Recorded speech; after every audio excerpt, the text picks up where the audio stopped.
Lo, bili mo naman ako ng bagong dress sa mall, bag, tapos sapatos. Kasi yung mga kaibigan ko, may bagong mga gamit sila. La, nakikinig ka ba?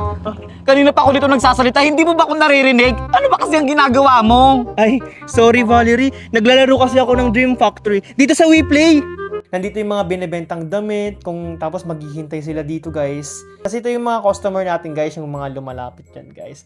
Tapos dito sa kabila naman, sa workshop natin guys. So meron ditong taga-tahe, merong taga-plancha, taga-deliver ng mga, ng mga finish, product natin guys. Mga customer sa labas guys, pwede tayong pumunta sa labas.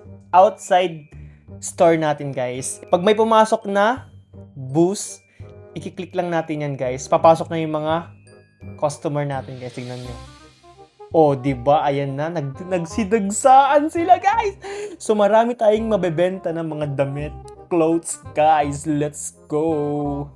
Kung gusto nyo ring laruin tong Dream Factory guys, ano pang hinihintay nyo? I-download nyo na ang WePlay.